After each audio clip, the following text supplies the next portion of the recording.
ദൈവനാമത്തിന് മഹത്വമുണ്ടാകട്ടെ. ഹ്യൂസ്റ്റൺ വോയിസിലേക്ക് ഏവരെയും സ്നേഹത്തോടെ സ്വാഗതം ചെയ്യുന്നു. ബൈബിളിലെ ഏറ്റവും ശ്രദ്ധേയമായ കഥയാണ് നല്ല ശമരിയാക്കാരൻ. വഴിയരികിൽ അർദ്ധപ്രാണനായി മുറിവേറ്റ് കിടന്ന ആ മനുഷ്യനെ വഴിയമ്പലത്തിലെത്തിക്കുകയും എണ്ണയും വീഞ്ഞും പകർന്ന് അവന് രക്ഷ ചെയ്യുകയും ചെയ്യുന്ന നല്ല ശമരിയാക്കാരൻ നമ്മുടെ ചിന്തയിൽ എപ്പോഴും നിറഞ്ഞു നിൽക്കുന്ന കഥാപാത്രമാണ്. എന്നാൽ ഇങ്ങനെയുള്ളവരെ നിത്യജീവിതത്തിൽ കണ്ടുമുട്ടുക എന്നത് വളരെ അപൂർവമായിട്ടുള്ള സന്ദർഭങ്ങളാണ്. എന്നാൽ ഇന്ന് തുമ്മമൺ ഭദ്രാസനത്തിലെ വൈദികനായി ശുശ്രൂഷ ചെയ്യുന്ന റവറൻ ഫാദർ സന്തോഷ് ജോർജ് അച്ഛനെ കണ്ടുമുട്ടുമ്പോൾ നല്ല ശമരിയാക്കാരൻ്റെ കഥയെയാണ് ഞാൻ ഓർക്കുന്നത്. ആ കഥയെ അന്വർത്ഥമാക്കുന്ന അച്ഛൻ്റെ ശുശ്രൂഷകളെ ഓർത്ത് ദൈവത്തിന് സ്തോത്രം ചെയ്യുകയും ഏറ്റവും സ്നേഹത്തോടെ ഹ്യൂസ്റ്റൺ വോയിസിലേക്ക് സ്വാഗതം ചെയ്യുന്നു. വെൽക്കം അച്ഛൻ. താങ്ക് യു അച്ഛാ. Thank you very much. അച്ഛൻ എന്നാ US എത്തിച്ചേർന്നത്? ഞാൻ 1 മാസം ആകുന്നു ഹ്യൂസ്റ്റണിലെത്തി. ആദ്യമായിട്ട് ഹ്യൂസ്റ്റണിലേക്കാണ് വന്നത് അതോ മറ്റേതെങ്കിലും? ഫിലഡൽഫിയയിലാണ് ആദ്യം വന്നത്. അച്ഛനെ കുറിച്ച് ഏറെ കേട്ടിട്ടുണ്ട്, പ്രത്യേകിച്ച് ബെത്സൈദ എന്ന് പറയുന്ന ഒരു ദിവ്യമായ ശുശ്രൂഷ. ആ ശുശ്രൂഷയെക്കുറിച്ച് 2 വാക്ക് കേൾക്കുവാനായിട്ടാണ് ഞങ്ങളിവിടെ ഇരിക്കുന്നത്. സന്തോഷം. അച്ഛനെ ഈ ശുശ്രൂഷയിലേക്ക് വരാനുള്ള ഒരു പ്രചോദനം എന്തായിരുന്നു? 2012 ഞാൻ ഓൾറെഡി ബസൈദ എന്നൊരു ആശയത്തിന് പ്രാധാന്യം കൊടുത്തുകൊണ്ട് ഒരു പ്രാർത്ഥന വിഷയമായിട്ട് തന്നെ ഈ വിഷയം സമർപ്പിച്ചിരിക്കുകയായിരുന്നു. ഈ സമയത്താണ് ഞാൻ ബുദ്ധിമാന്യമുള്ള കുട്ടികളുടെ കോഴ്സ് പഠിക്കാൻ തക്കോണം തിരുവനന്തപുരത്ത് ഒരു സ്ഥാപനത്തിൽ പഠിക്കാൻ തക്കോണം അഡ്മിഷൻ എടുത്തു. ക്ലാസ് കഴിഞ്ഞ് തിരിച്ചു വരുന്ന വഴിക്ക് കിളിമാനൂർ വെച്ച് ഒരു വയ്യാത്ത മനുഷ്യനെ റോഡിൽ നിന്ന് കിട്ടി. അദ്ദേഹത്തിൻ്റെ കാലിലെ വലിയൊരു വ്രണം ഉണ്ടായിരുന്നു. അത് ബ്ലഡൊക്കെ ഒഴുകി പഴുപ്പൊക്കെ ആയിട്ട് വികൃതമായൊരു മുറിവായിരുന്നു. അന്നെനിക്ക് സ്പ്ലെൻഡർ ബൈക്കാണ്. എനിക്ക് അദ്ദേഹത്തെ ആ ബൈക്കിൽ നിർത്തിയിട്ട് ഇറങ്ങി നോക്കിയപ്പോഴേ സങ്കടം തോന്നിയിട്ട് അദ്ദേഹത്തെ ഏതെങ്കിലും ഹോസ്പിറ്റലിൽ എത്തിക്കണമെന്ന് ആഗ്രഹിച്ചെങ്കിലും അതിനെനിക്ക് സാധിക്കുന്നൊരു സാഹചര്യമായിരുന്നില്ല. കാരണം വാഹനങ്ങളില്ലാത്തൊരു സ്ഥലമായിരുന്നു. പിന്നെ അദ്ദേഹത്തെ ഒരു ഓട്ടോ എടുത്തിട്ട് ഞാൻ കൊട്ടാരക്കരയ്ക്ക് കൂട്ടിക്കൊണ്ടു വന്നു. അവിടെ ഒരു ഹോസ്പിറ്റലിൽ കാണിച്ചു. അവിടെ അഡ്മിറ്റ് ചെയ്യാൻ തക്കോണം അവർക്ക് കഴിഞ്ഞില്ല. കാരണം ബൈസ്റ്റാൻഡർ ഇല്ല. എനിക്കും നിൽക്കാൻ പറ്റാത്തൊരു സാഹചര്യമായിരുന്നു. ഞാനൊരു ഷമ്മാശനാണ്, ഓൾറെഡി അച്ഛനായിട്ടില്ല. അങ്ങനെ എനിക്ക് കിട്ടിയ ആളിനെ കൊണ്ട് ഞാൻ പല സ്ഥലങ്ങളിൽ പോയെങ്കിലും അദ്ദേഹത്തെ സ്വീകരിക്കാൻ ആരും തയ്യാറായില്ല. കുറച്ച് ദിവസങ്ങൾക്കുള്ളിൽ തന്നെ ഒരു വാടക വീടെടുത്ത് മാറേണ്ടി വന്നു. സത്യം പറഞ്ഞാൽ ബസൈദ തുടക്കം അങ്ങനെയാണ്.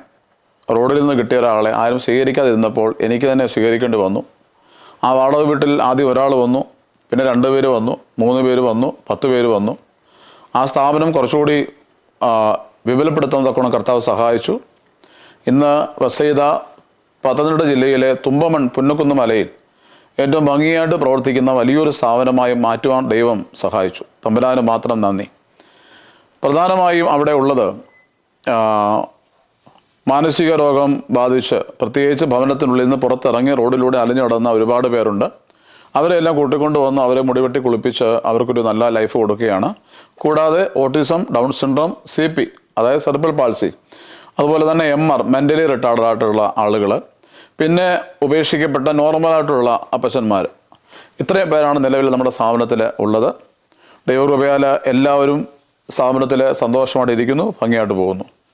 ഈ വൈദിക ശുശ്രൂഷയിലേക്ക് വരുന്ന പലരും, ഞാനല്ലേ ജനറലൈസ് ചെയ്യുകയല്ല, പലരും ഒരച്ഛനാകുക, ഒരു സഭയുടെ ശുശ്രൂഷയിൽ തന്നെ നിൽക്കുക, ആ ഇടവക ജനങ്ങളുടെ അവരുടെ ക്ഷേമം അന്വേഷിക്കുക, അവർക്ക് വേണ്ട ദൈവിക ശുശ്രൂഷ ചെയ്യുക എന്നതിലപ്പുറം ഇതൊരു ബെത്സൈദ മുമ്പോട്ട് വയ്ക്കുന്നത് വലിയൊരു ആശയമാണ്. ഒരു മനുഷ്യ സ്നേഹത്തിൻ്റെയും കരുതലിൻ്റെയും ഈ ഒരു ഫോർമേഷൻ അച്ഛന് കൊച്ചിലെ ചെറുപ്പകാലം മുതൽ തന്നെ രൂപപ്പെട്ടു വരുന്നതാണോ, അതോ വൈദിക വിദ്യാഭ്യാസ കാലത്ത് ഇങ്ങനെ ഒരു കാഴ്ചപ്പാട് രൂപപ്പെട്ടു വന്നതാണോ ചെയ്തത്?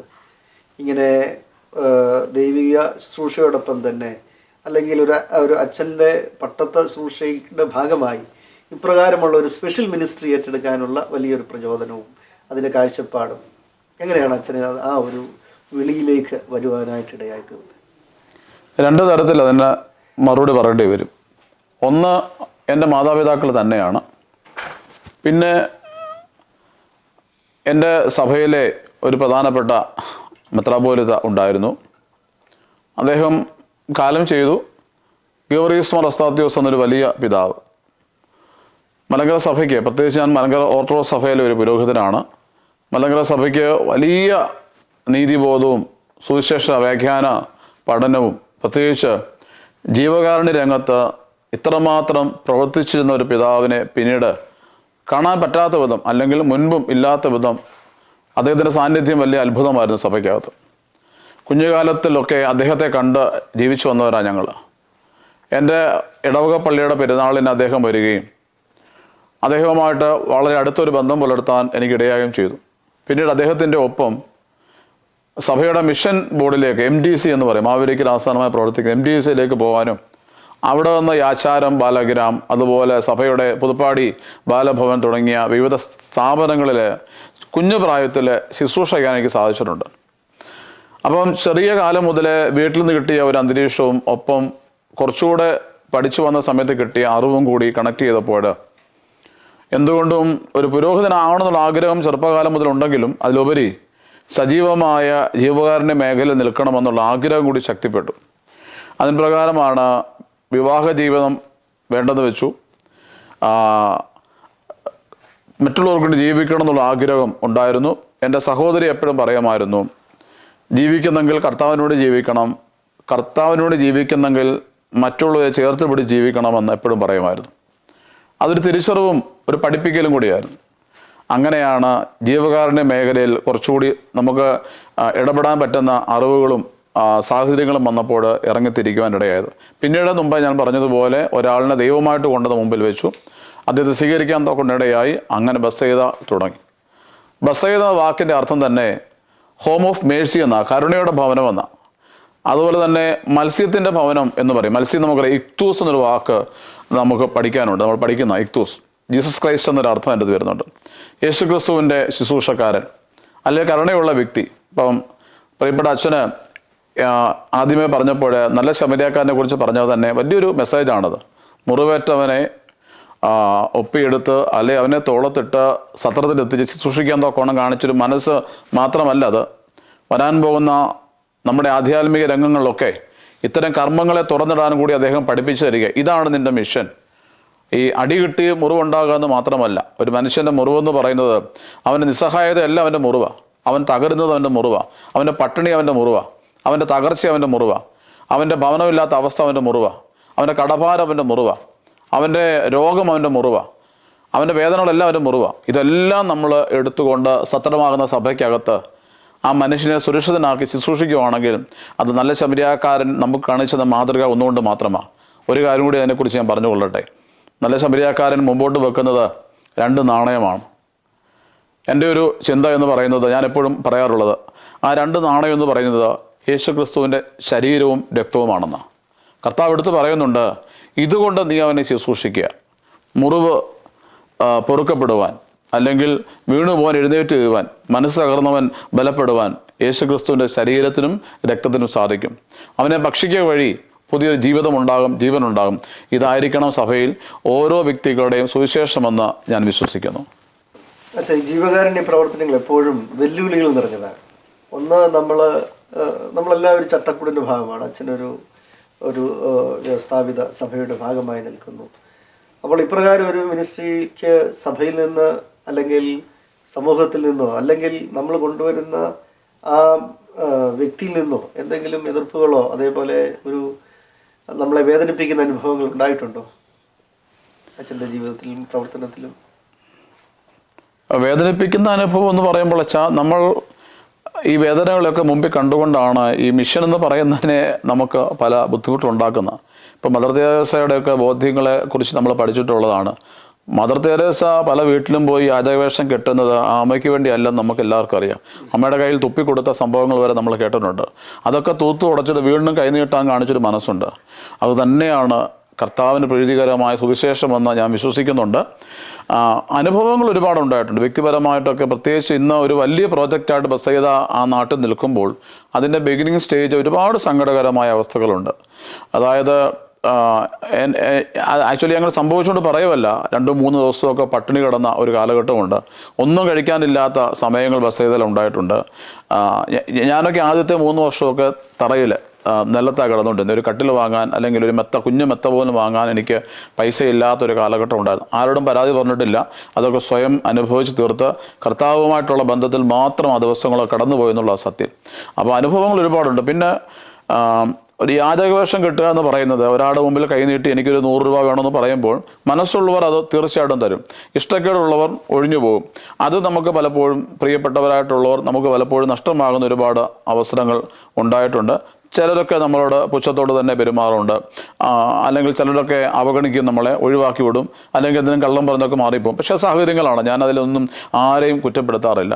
പക്ഷേ ക്രിസ്തുവേശുവിൽ സുവിശേഷ പുള്ളിൽ കിടക്കുന്നതുകൊണ്ടും ജീവകാരുണ്യ പ്രവർത്തനം സ്വർഗരാജ്യത്തിലേക്കുള്ള വഴിയാണെന്ന് വിശ്വസിക്കുന്നതുകൊണ്ടും ഉറപ്പായും നമുക്ക് ചുറ്റുമുള്ള മനുഷ്യർ, പച്ച മനുഷ്യർ, അവർ സങ്കടപ്പെടുന്നത് നമ്മുടെ സങ്കടമാണെന്ന് തിരിച്ചറിയുന്നതുകൊണ്ടും ഉറപ്പായും ഞാൻ വിശ്വസിക്കുന്നു ഇത് കർത്താവ് ഒരുക്കിയ സത്യസുവിശേഷത്തിൻ്റെ വഴി തന്നെയാണ്. അച്ഛാ, നമുക്ക് ബെത്സൈദയിലേക്ക് വരാം. അവിടെ എങ്ങനെയാണ് ഒരു ദിനം ആരംഭിക്കുന്നത്? എന്തൊക്കെ കാര്യങ്ങളാണ് ഒരു ദിവസത്തിൽ അവിടെ നടക്കുന്നത്? ഈ അച്ഛൻ്റെ ശുശ്രൂഷയുടെ ഭാഗമായിട്ട് ഏതൊക്കെ കാര്യങ്ങൾ അവിടെ ചെയ്യുന്നു? ചുരുക്കത്തിലൊന്ന് പറയാമോ? തീർച്ചയായിട്ടും അച്ഛാ. ബെത്സൈദയിലെ പലതരത്തിലുള്ള ആളുകളുണ്ടെന്ന് ഞാൻ ആദ്യമേ പറഞ്ഞു. പ്രത്യേകിച്ച് സൈക്കാട്രിക് പ്രോബ്ലം ഉള്ളവർ, സിവിയറായിട്ടുള്ളവരുണ്ട്, മൈൽഡായിട്ടുള്ളവരുണ്ട്, പിന്നെ ഓട്ടിസം, ഡൗൺ സിൻഡ്രോം കാറ്റഗറിയിൽപ്പെട്ടവരുണ്ട്. ഇവരെ എല്ലാവരെയും എപ്പോഴും നമുക്കൊരു പ്രാർത്ഥന അവസരത്തിലേക്ക് കൂട്ടിക്കൊണ്ടുവരാൻ പറ്റത്തില്ല. പക്ഷേ അതിൽ നല്ല ശതമാനം പേരും മൈൽഡ് കാറ്റഗറിയിൽപ്പെട്ടവരും കുറച്ച് നോർമലി ഉള്ളവരുമായ ആളുകളെല്ലാം കൂട്ടിക്കൊണ്ട് രാവിലെ 5 മണിക്ക് ഞങ്ങൾ എല്ലാവരും എഴുന്നേൽക്കും. 5 മണിക്ക് എഴുന്നേറ്റ് ഒന്ന് ഫ്രഷായിട്ട് എല്ലാവരും ചാപ്പലിൽ വന്ന് 5:30 മുതൽ 6:30 വരെയുള്ള സമയം ചാപ്പലിൽ പ്രാർത്ഥന തുടങ്ങും. പ്രാർത്ഥന തുടങ്ങിയ ശേഷം 1 മണിക്കൂറോളം പ്രാർത്ഥിച്ച് ധ്യാനമൊക്കെ കഴിഞ്ഞിറങ്ങി അവരവരുടെ സ്വന്തം കാര്യങ്ങൾ ചെയ്യാൻ പോവുകയും, പിന്നീട് ഞങ്ങൾക്കൊരു വലിയ മൃഗസമ്പത്ത് കൂടി അവിടെ ഉണ്ട്. കുറേ അധികം പൂച്ചകൾ, പട്ടികൾ, അതായത് ശരിക്കും പറഞ്ഞു കഴിഞ്ഞാൽ 30ഓളം പൂച്ചകൾ, കുറേയധികം പട്ടികൾ എന്നുള്ള വാക്ക് ഞാൻ എടുത്തു പറയുകയാണ്, കാരണം ഒരു നല്ല സംവിധാനത്തിൽ അത് പോകുന്നുണ്ട് അവിടെ. പക്ഷികൾ, എരുമ, ആട്, പോത്ത്, ഇങ്ങനെ തുടങ്ങി വലിയൊരു സംവിധാന സ്ഥാപനത്തിനകത്തുണ്ട്. അപ്പോൾ ഇതെല്ലാം ചെറിയ ചെറിയ സന്തോഷങ്ങൾക്ക് വേണ്ടിയാണെങ്കിലും ഇതിനെയൊക്കെ ശുശ്രൂഷിക്കാൻ ഇവരൊക്കെ ആക്റ്റീവാണ്. അവരെയൊക്കെ ഓരോരുത്തർക്ക് ഏൽപ്പിച്ചിരിക്കുന്ന വഴിയിലേക്ക് തിരിച്ചുവിടും. അങ്ങനെ പോകുന്നു. 8:30 ബ്രേക്ക്ഫാസ്റ്റ് ആണ് ക്രമീകരിച്ചിരിക്കുന്നത്. പിന്നെ ആ സമയത്തേക്ക് പത്രം എത്തുന്നു. പത്രം വായിക്കാനുള്ളവർക്ക് പത്രം വായിക്കാൻ അവസരമുണ്ട്. അതുപോലെ ബ്രേക്ക്ഫാസ്റ്റിന് മുമ്പും പിൻപും പിന്നെ അവരുടേതായ ഉത്തരവാദിത്തങ്ങൾ, ജോലികൾ ഏൽപ്പിച്ചിട്ടുള്ളത് ചെയ്യാറുണ്ട്. വലിയ പ്രശ്നക്കാരൊന്നുമായിട്ട് ഇപ്പം നിലവിൽ അവിടെ ആരുമില്ല. അതുപോലെ തന്നെ ലഞ്ചിന് ടൈം വരെ 1 മണി വരെയുള്ള സമയം തീർച്ചയായിട്ടും എന്തെങ്കിലുമൊക്കെ ജോലികൾ അവിടെയൊക്കെ ഉണ്ടാകും. പിന്നെ ആ സമയത്ത് ചെസ്സ് കളിക്കുന്നവർ, ക്യാരംസ് കളിക്കുന്നവർ, അല്ലെങ്കിൽ പറമ്പിലൊക്കെ ഇറങ്ങി നടക്കുന്നവരും, പണിക്കാരോടൊക്കെ പോകുന്നവരും, പിന്നെ അങ്ങനെയുള്ള എല്ലാ കാറ്റഗറിയിലും അവർ ഇൻവോൾവ് ആണ്. 1 മണിക്ക് 12 മണിക്ക് പ്രാർത്ഥനയ്ക്ക് കയറും. 1 മണി വരെ പ്രാർത്ഥന വീണ്ടും ഉണ്ട്. രാവിലെ 5:30 ശേഷം 12 മുതൽ 1 മണി വരെ പ്രാർത്ഥന. ദെൻ അതിനുശേഷം 1 മണിക്ക് ലഞ്ച്. പിന്നെ അവർ കുറച്ച് ഉറങ്ങാനുള്ള സമയമുണ്ട്. പരമാവധി അവരെ മടിയന്മാരായിട്ട്, അലസന്മാരായിട്ട് ഇരുത്താൻ ശ്രമിക്കാറില്ല. കാരണം അവർ എത്ര എൻഗേജഡ് ആണോ അത്രയും അവരുടെ ലൈഫിൽ ഹാപ്പി ആയിരിക്കും, സന്തോഷമായിരിക്കും, ആക്റ്റീവായിരിക്കും. നമ്മളവരെ വെറുതെ ഒരു തലത്തിൽ ഇരുത്തിയാൽ അവർ വലിയ അപകടകാരികളായിട്ട് മാറും, വയലൻ്റ് ആകും. എന്നാൽ അവർക്ക് നല്ല സന്തോഷം തരുന്ന അന്തരീക്ഷങ്ങളെ സൃഷ്ടിച്ച്, പ്രത്യേകിച്ച് സ്പിരിച്വാലിറ്റി ഞാൻ എടുത്തു പറയുകയാണ്, അതിൻ്റെ അകത്ത് കുറച്ച് പ്രാധാന്യം സ്ഥാപനം കൊടുക്കുന്നുണ്ട്. 3:30 വൈകിട്ടൊരു പ്രാർത്ഥനയുണ്ട്. അത് ചെറിയ പ്രാർത്ഥന, കുറച്ച് പേര് വന്ന് ഞങ്ങൾ സന്യാസികളായതുകൊണ്ട് ഞങ്ങൾ 3:30 പ്രാർത്ഥിക്കാറുണ്ട്. ആ കൂട്ടത്തിൽ കുറച്ച് പേര് വന്ന് പ്രാർത്ഥിക്കും. പിന്നെ എല്ലാവരും കുളിച്ച് അവരുടേതായ ജോലികളൊക്കെ പൂർത്തീകരിച്ച് 6 മണിക്ക് വീണ്ടും ചാപ്പലിൽ വന്ന് സന്ധ്യാപ്രാർത്ഥനയും അതൊരു 8 മണി വരെയും കാണും. ഇത് ഒരു ദിവസത്തെ റൊട്ടീനാണ്. 8:30 വൈകിട്ടത്തെ ഡിന്നറ്. പിന്നെ ഒരു 9:30 വരെ TV ഒക്കെ കണ്ടിരുന്ന് അവർ 9:30 ആകുമ്പോഴേ കിടക്കാൻ പോകും. ഇങ്ങനെയാണ് ഒരു ദിവസത്തെ ഒരു നോർമൽ ഷെഡ്യൂൾ ഞാൻ പറഞ്ഞത്. ഇതിനപ്പുറം പലതരത്തിലുള്ള ശുശ്രൂഷകളൊക്കെ അവിടെ നടക്കുന്നുണ്ട്. ഞങ്ങളെല്ലാവരെയും കൂട്ടിക്കൊണ്ടൊക്കെ പുറത്ത് പോകാറുണ്ട്. എന്തായാലും മാസത്തിൽ 2-3 പ്രാവശ്യമെങ്കിലും എല്ലാവരെയും കൂട്ടിക്കൊണ്ട് ഓരോ സ്ഥലങ്ങൾ വിസിറ്റ് ചെയ്യാനും അവർക്ക് ഇഷ്ടമുള്ള വിധം സാഹചര്യങ്ങളെ എല്ലായിടത്തും കൊണ്ട് കാണിക്കാനൊക്കെ ശ്രമിക്കുന്നുണ്ട്. അതൊക്കെ അവർക്ക് സന്തോഷമാണെന്നുള്ളതാണ്. പിന്നെ ഒരു ഏറ്റവും വലിയ പ്രത്യേകത, ആക്ച്വലി ഇത് ഒരു ഓർത്തഡോക്സ് സഭയുടെ സ്ഥാപനമാണെങ്കിൽ പോലും ഇതിനകത്തൊരു വലിയ ബന്ധം കിടക്കുന്നത് ഇതര ഡിനോമിനേഷനുമായിട്ടാണ്. എല്ലാവരും അവിടെ കൂടി വരുന്നവരാണ്. എല്ലാ കമ്മ്യൂണിറ്റിയിലുള്ളവരും അവിടെ വരും, എല്ലാ വൈദികരും അവിടെ വരും, എല്ലാ സഭാവിശ്വാസികളും അവിടെ വരും. അവിടെ ഒന്നിച്ചെന്ന് ഇവരുമായിട്ട് കണക്റ്റഡായിട്ട് പാട്ടും പാടി പ്രാർത്ഥിച്ചു പോകുന്ന ഒരു വലിയ ബന്ധം വർഷങ്ങളായിട്ട് ആ മണ്ണിലുണ്ട്. അതൊരു ശരിക്കും തുമ്പമണ്ണിനടുത്ത് പുന്നക്കുന്നൊരു മലയാണ്. ആ മലയുടെ മുകളിലാണ് ഈ സ്ഥാപനം. മനോഹരമായ ഒരു അന്തരീക്ഷമാണ് അവിടെ ഉള്ളത്. അപ്പോൾ ഈ സ്ഥലം കാണാനും ഒക്കെ ആളുകൾ ഒരുപാട് പേര് വരാറുണ്ട്, സ്ഥാപനത്തെ കാണാനും വരാറുണ്ട്. അങ്ങനെ എന്തുകൊണ്ടും എൻ്റർടൈനായിട്ട് തന്നെ, അല്ലെങ്കിൽ വളരെ ഹാപ്പി ആയിട്ട് ആ സ്ഥാപനത്തിൻ്റെ ഓരോ ദിവസവും മുൻപോട്ട് പോകുന്നുണ്ട്. അച്ഛാ, ഞാൻ മനസ്സിലാക്കുന്ന അവിടെ രോഗികളും അതേപോലെ മെൻ്റലി റിട്ടാർഡ് ആയിട്ടുള്ളവരും മെൻ്റൽ പേഷ്യൻസും ഉണ്ട് എന്ന് ഞാൻ മനസ്സിലാക്കുന്നു. അപ്പോൾ ഇവർക്കൊക്കെ എങ്ങനെയാണ് ഒരു മെഡിക്കൽ ട്രീറ്റ്മെൻറ്റ് പ്രൊവൈഡ് ചെയ്യുന്നത്? നിങ്ങൾ ആ ഒരു ബെത്സൈദ ഹോമിൽ വെച്ചാണോ അതോ അവരെ ക്ലിനിൽ കൊണ്ടുപോയി എങ്ങനെയാണ് അത് അവരുടെ അത്തരം ആവശ്യങ്ങൾ മീറ്റ് ചെയ്യുന്നത്? ബെത്സൈദ മിഷന് സ്വന്തമായിട്ടൊരു ക്ലിനിക്കുണ്ട്. അത് സ്ഥാപനത്തിൻ്റെ ആദ്യകാലത്തെ ഒരു അംഗമായ ജിബി എന്ന് പറയുന്നൊരു കുട്ടി ഓതറക്കാരനായിരുന്നു. അവന് വളരെ ഫേവറായിട്ടുള്ളൊരു ഇൻമേറ്റ് ആയിരുന്നു. അവന് ഈ അടുത്ത 2 വർഷം മുമ്പ് മരിച്ചുപോയി. അവൻ്റെ മെമ്മോറിയലായിട്ട് ഞങ്ങൾ 2 വർഷം മുമ്പ് ഒരു ക്ലിനിക്ക് സ്റ്റാർട്ട് ചെയ്തിരുന്നു. ജിബി മെമ്മോറിയലായിട്ട് ആ ഒരു ക്ലിനിക്ക്. അവിടെ ഫസ്റ്റ് എയ്ഡ് സംവിധാനം മാത്രമേ ഉള്ളൂ. അതായത് ഒരു എമർജൻസി കേസ് വന്നാൽ നമുക്കൊരു ANM സ്റ്റാഫ് അവിടെയുണ്ട്. അവരുടെ ഫസ്റ്റ് എയ്ഡ് സംവിധാനം കൊടുക്കുന്നുണ്ട്. പിന്നെ നമുക്ക് മാസത്തിൽ 2 പ്രാവശ്യം ഡോക്ടറുടെ സേവനമുണ്ട്. അതും ഇവിടെയുള്ള പേഷ്യൻസിൻ്റെ ഡെയിലി കാര്യങ്ങളും മറ്റു കാര്യങ്ങളൊക്കെ അറിയാൻ വേണ്ടി മാസത്തിൽ 2 ദിവസം ഡോക്ടർമാരുടെ കൺസൾട്ടിംഗ് ഉണ്ട്. അവർ അടുത്തുള്ള ഹോസ്പിറ്റലിൽ ഡോക്ടറാണ് വരുന്നത്. പക്ഷേ സൈക്കാട്രിക് പേഷ്യൻസ് കൂടുതലുള്ളത് കൊണ്ടും മറ്റുള്ള കാറ്റഗറിയിൽപ്പെട്ടവരുള്ളത് കൊണ്ടും നമ്മൾ ഏറ്റവും കൂടുതൽ ആശ്രയിക്കുന്ന 2 ഹോസ്പിറ്റലാണ് ഉള്ളത് പ്രധാനമായും. ഒന്ന് തിരുവല്ല പുഷ്പഗിരിയിലെ സൈക്കാട്രിക് ഡോക്ടറായിട്ടുള്ള ഡോക്ടർ ലിസ, ഒരു കന്യാസ്ത്രീയാണ്. ഡോക്ടർ ലിസയാണ് നമ്മുടെ പേഷ്യൻസിനെ എല്ലാം കൂടുതലായി നോക്കിക്കൊണ്ടിരിക്കുന്നത്. ഒപ്പം പരുമല ഹോസ്പിറ്റലിലെ ഡോക്ടർ കുരുവിള, ഈ 2 പേരുമാണ് നിലവിൽ നമ്മുടെ ഇൻമേറ്റ്സിനെ നോക്കിക്കൊണ്ടിരിക്കുന്നത്. അതുപോലെ തന്നെ മറ്റ് കാറ്റഗറിയിൽപ്പെട്ടവരുണ്ട്, ആസ്മ പേഷ്യൻസ് ഉണ്ട്. അവരെയൊക്കെ കൂടുതലും മറ്റുള്ള എല്ലാ രോഗികളെയും കൂടുതലായിട്ട് നമ്മൾ ഡോക്ടർമാരെ കൊണ്ട് കാണിക്കുന്നത് പന്തളം ക്രിസ്ത്യൻ മെഡിക്കൽ ഹോസ്പിറ്റലാണ്. ഒരു മിഷൻ ഹോസ്പിറ്റൽ, ഡോക്ടർ ജോൺസൻ്റെ മിഷൻ ഹോസ്പിറ്റലാണ് കൊണ്ടുപോകുന്നത്. അതുകൊണ്ട് തന്നെ പിന്നെ നമ്മുടെ പരിസരത്ത് തന്നെ സർക്കാരിൻ്റെ ആരോഗ്യ രംഗത്തു നിന്നുള്ള സഹായങ്ങളെല്ലാം ഉണ്ട്. പ്രത്യേകിച്ച് നമ്മുടെ ഹെൽത്ത് ഡിപ്പാർട്ട്മെൻറ്റിൻ്റെ ഉദ്യോഗസ്ഥരും ഡോക്ടർമാരും വരാറുണ്ട്. ആയുർവേദത്തിൻ്റെ ഒരു സഹായം നമുക്ക് ലഭിക്കുന്നുണ്ട്, ഗവൺമെൻറ് കണക്റ്റഡ് ആയിട്ടുള്ള ഹോസ്പിറ്റലിൽ കിട്ടുന്നുണ്ട്. അങ്ങനെയുള്ള സഹായങ്ങളെല്ലാം അത്യാവശ്യം പ്രായമുള്ളവരൊക്കെ ഉള്ളതുകൊണ്ട് അവിടുത്തെ എണ്ണ കുഴമ്പ് ഇങ്ങനെയുള്ള കാര്യങ്ങളൊക്കെ ഫ്രീ ആയിട്ട് കിട്ടുന്നുണ്ട്. ഹെൽത്ത് ഡിപ്പാർട്ട്മെൻറ്റിൻ്റെ ഒരു പ്രത്യേകിച്ച് മഴക്കാലമൊക്കെ വരുമ്പോഴോ അല്ലെങ്കിൽ തണുപ്പൊക്കെ ഉള്ളപ്പോഴോ ഒക്കെ അവർ കൂടുതൽ മെഡിസിൻസ് കൊണ്ട് തരികയും ഒക്കെ ചെയ്യാറുണ്ട്. പക്ഷേ സൈക്കാട്രിക് മെഡിസിനാണ് കുറച്ചുകൂടി അവിടെ നമ്മൾ കൂടുതൽ വാങ്ങേണ്ടതായിട്ടും കൊണ്ടുപോകേണ്ടതൊക്കെ ഉള്ളത്. അപ്പോൾ അതിന് ഫണ്ട് കണ്ടെത്തി ഏത് മെഡിസിനും വാങ്ങി ഉപയോഗിക്കുക എന്നുള്ളത് വളരെ പ്രധാനപ്പെട്ട കാര്യമാണ്.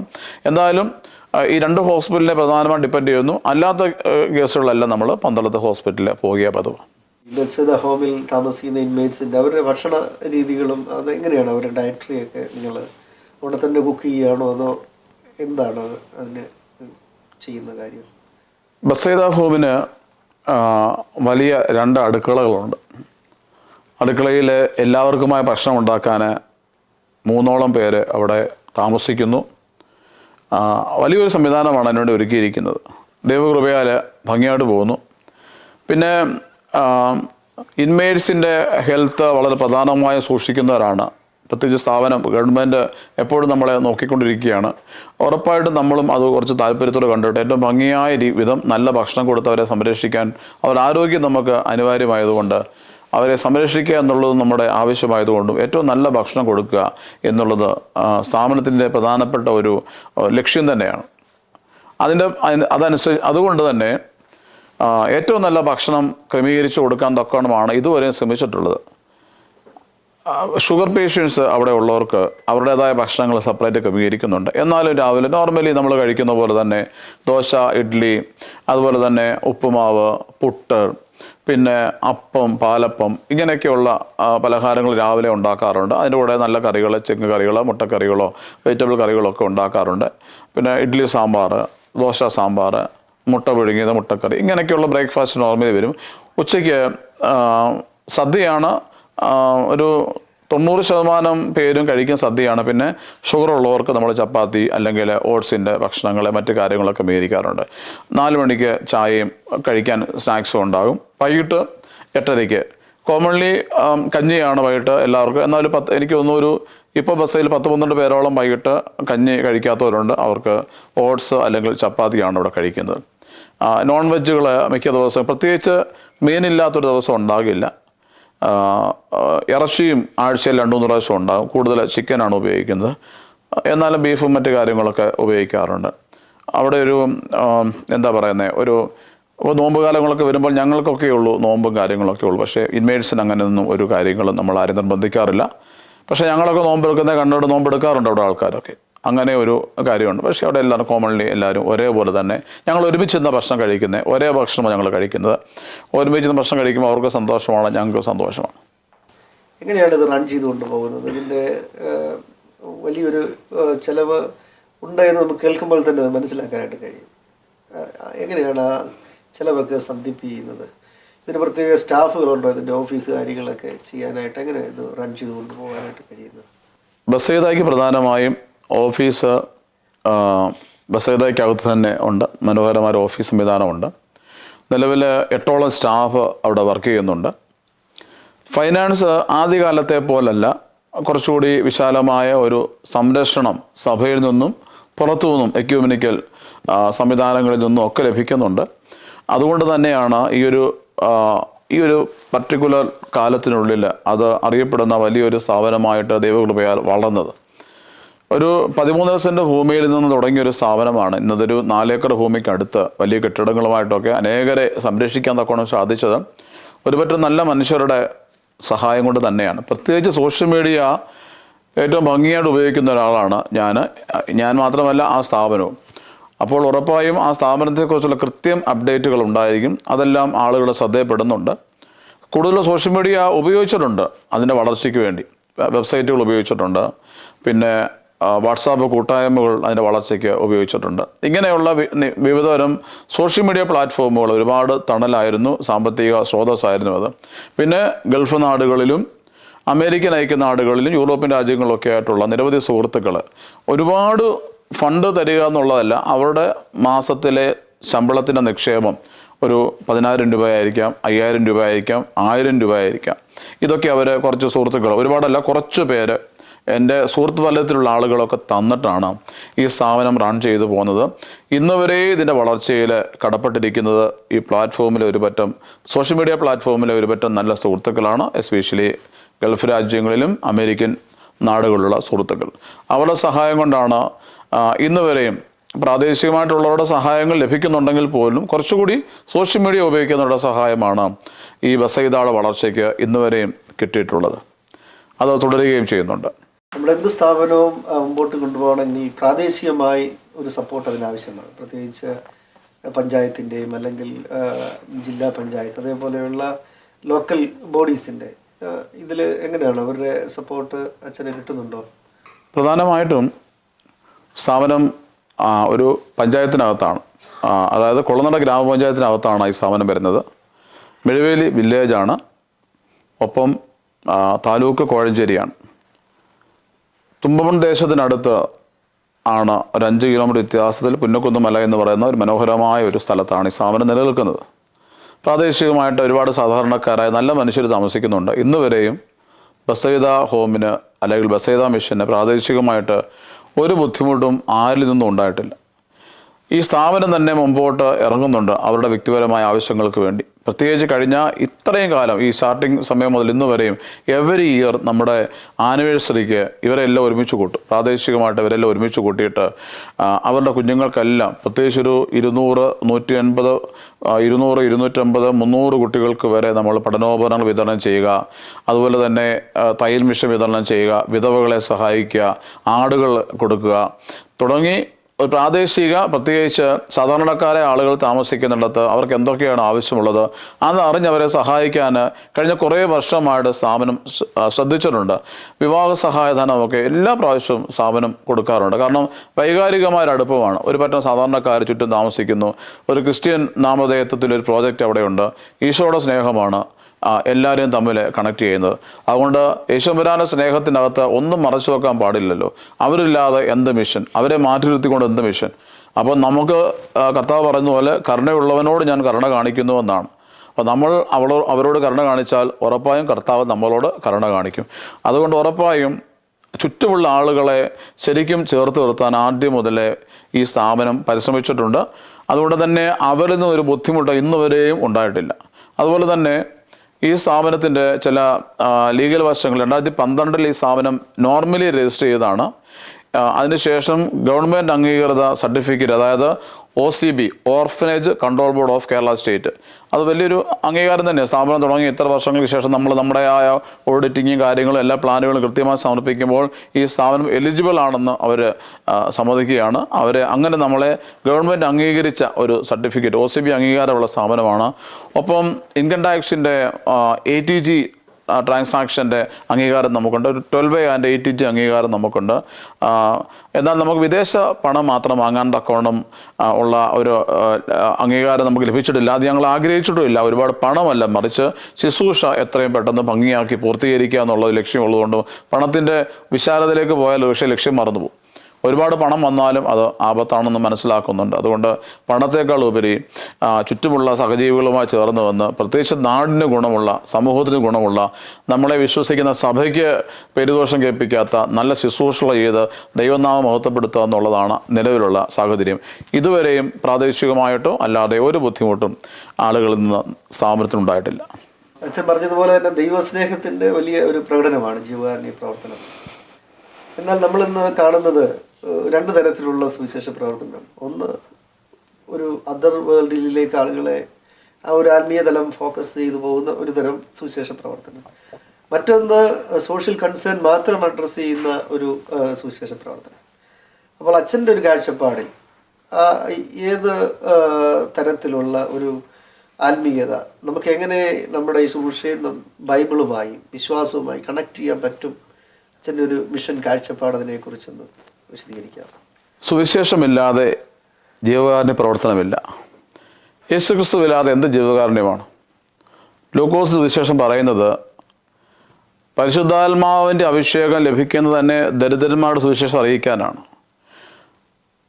കാഴ്ചയില്ലാത്തവൻ്റെ കാഴ്ച പ്രസംഗിക്കാനാണ്, ചെകിടന് കേൾവി കൊടുക്കാനാണ് പറയുന്നത്. നമ്മുടെ ജീവിതത്തിൻ്റെ ആകത്തുക, പ്രത്യേകിച്ച് ഒരു ക്രിസ്ത്യൻ പുരോഹിതൻ എന്ന നിലയിൽ, ഒരു സഭയുടെ പ്രതിനിധി എന്ന നിലയിൽ യേശുക്രിസ്തുവിന് സുവിശേഷമില്ലാത്ത പ്രവർത്തനങ്ങൾ അത് നിർജീവമായിരിക്കും. ഒരു വചനമുണ്ട്, അവൻ വെളിച്ചത്തിലിരിക്കുന്നത് പോലെ നാമും വെളിച്ചത്തിൽ നടക്കുമ്പോൾ നമ്മൾ തമ്മിൽ കൂട്ടായ്മയുണ്ട്. 1 യോഹന്നാൻ 1:7 വചനം. അവൻ വെളിച്ചത്തിലിരിക്കുന്നു, നമ്മളും വെളിച്ചത്തിൽ നടക്കുക, അപ്പോഴാണ് നമ്മൾ തമ്മിൽ കൂട്ടായ്മയുള്ളത്. കണക്റ്റഡായിട്ട് പറയേണ്ടത്, ഇതെല്ലാം മുന്നമേ ഒരുക്കി എന്നൊരു വചനം കൂടി ബൈബിളിലെ റെഫറൻസ് എനിക്ക് കിട്ടുന്നില്ലെങ്കിലും നമ്മൾ ജീവകാരുണ്യ പ്രവർത്തകരാകണം, ഇന്ന രീതിയിൽ കർത്താവിൻ്റെ നാമം മഹത്വപ്പെടുത്തണമെന്ന് പണ്ടേ തീരുമാനിച്ചിട്ടുണ്ട്. അതിന് പ്രകാരം മൂവ് ചെയ്യുന്നവരാണ് നമ്മൾ.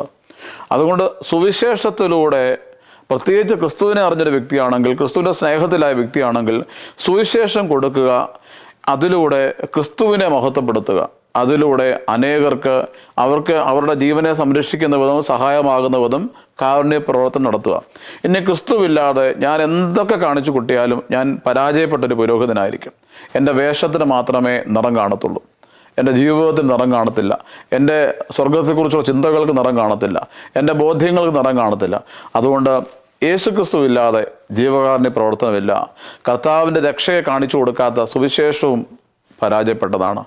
അതുകൊണ്ട് ഞാൻ വിശ്വസിക്കുന്നത്, എന്നിലൂടെ യേശുവിനെ കാണട്ടെ, എൻ്റെ പ്രവൃത്തിയിലൂടെ കർത്താവിൻ്റെ നാമം മഹത്വപ്പെടണം. മരണം വരെ ഞാൻ ആഗ്രഹിക്കുന്നത് അതുതന്നെയാണ്. ഒരുപക്ഷെ കുറച്ചുകൂടെ തീവ്രമായിട്ടൊക്കെ നമ്മൾ ചിന്തിക്കുന്നത് വേണേ തോന്നിപ്പോവും, പക്ഷേ യാഥാർത്ഥ്യമല്ലേ ഞാൻ പറയുന്നത്. സുവിശേഷത്തിൽ നമ്മളെ ജനിപ്പിച്ച, ദാവീദിൻ്റെ സന്തതിയായി ജനിച്ചു മരിച്ച് ഉയർത്തെഴുന്നേറ്റ യേശുക്രിസ്തുവിനെ ഓർത്തുകൊള്ളുവിനെന്ന ഒരു വചനം പറയുന്നത്. അപ്പം ഇങ്ങനെ ഒരു രക്ഷകൻ ഭൂമിയിൽ ഉണ്ടായെന്നും അവൻ ഒരുപാട് സഹിച്ച് മരിച്ച് ആ മരണത്തെ തോൽപ്പിച്ച് ഉത്ഥാനം ചെയ്ത് കടന്നുപോയെന്നും മടങ്ങി വരുമെന്നും നമ്മൾ വിശ്വസിക്കുന്നത് എന്തുകൊണ്ടാണ്? നമ്മുടെ ഉള്ളിൽ ആ ബോധ്യം അവൻ ഇട്ട് തന്നതുകൊണ്ടാണ്. അവൻ തന്നെയാണ് പറയുന്നത്, നീ കരുണ കാണിക്കുക, നീ മനസ്സലിവുള്ളവനായി തീരുക, നീ രോഗിയെ ചേർത്ത് പിടിക്കുക, നീ ആരുമില്ലാത്തവനെ ചേർത്ത് പിടിക്കുക. ഇതെല്ലാം കർത്താവ് കാണിച്ചു തന്നു.